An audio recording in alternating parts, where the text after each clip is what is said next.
Guys. Hi guys. Ano hambal mo kay guys? Ano hambal mo? Ha? Hi guys. Hi guys. No nagpasuo kanimo kadang pink nga bayo. Mama. Si mama mo. Kay sino dang bayo? Nang. Kay Nang. Isa kin suok mo ang bayo ni Nang. Birthday na nang yo. Birthday na Nang.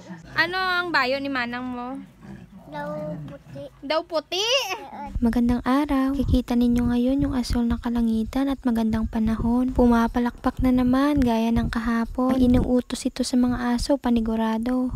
Ito na pala yung mga kawayan na nahigisan nila kahapon. Madami-dami na rin silang nagawa. Merong bata na naman na umaaligid-aligid dito sa likod ko. May binubulong-bulong na naman. Ito pala yung balat ng kawayan. Pwede mo itong gawing paamak o pang sindi sa apoy. Tinatawag na nga ako ni Ethan. Samahan ko daw siya. Sabi ko nga sa kanya dito kung nasaan yung tsinelas niya. Kung bakit hindi niya suot. Tingnan nyo nga. Nagulat nga ako kung paano niya nahuli yung tandang na manok. Pagkahawak niya, tinala niya talaga sa akin. Tuwang-tuwa nga yung mukha niya kasi nahuli niya yung manok. Siguro maamo tong manok. Minsan kasi yung tandang na manok mahirap hulihin. Nauto niya siguro itong manok. Baka akala ng manok palampalampang bata lang. Hindi niya alam mahirap na tong hulihin pag tumakbo. Sa puntong ito nahihirapan siyang kontrolin ng manok. Matapang at malakas talaga ang mga tandang. Kaya kung minsan mahirapan ka talagang humawak o hawakan sila ng mabuti. May dalawang kulungan pala dito para sa mga sisiw. Hindi hiwalay talaga yung mga sisiw sa kanilang ina. Ginagawa lang ito kapag malakas na ang mga sisiw. At mayroon ng mga mahahabang balahibo para may kalayaan na naman ang kanilang ina na makipagkita sa tandang. Sana all. Ito pala yung isa sa mga inahin ng mga sisiw. Kahit malaki na ang mga sisiw niya, hindi niya pa rin kayang iwan. Pero kapag nagtagal yan, makaka-move on din siya.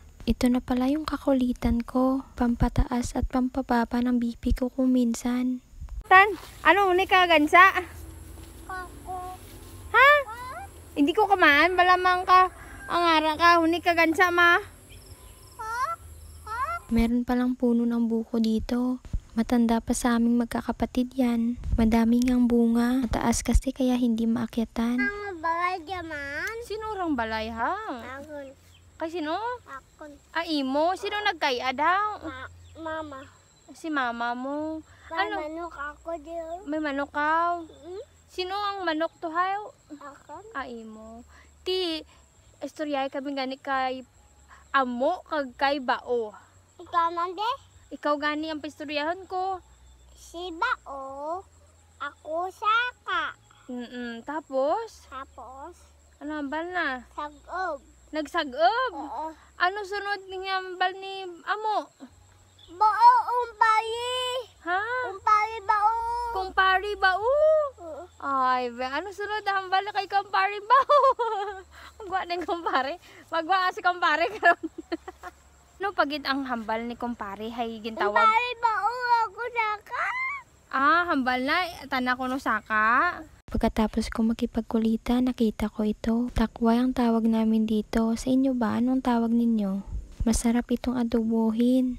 Tanggalan mo muna ng balat bago lutuin. Tandaan, huwag haluin sa unang lunod. Ito pala yung tanawin dito sa probinsya. Berdeng dahon ng punong kahoy at asul na kalangitan. Yan lang for today's video. Thank you for watching.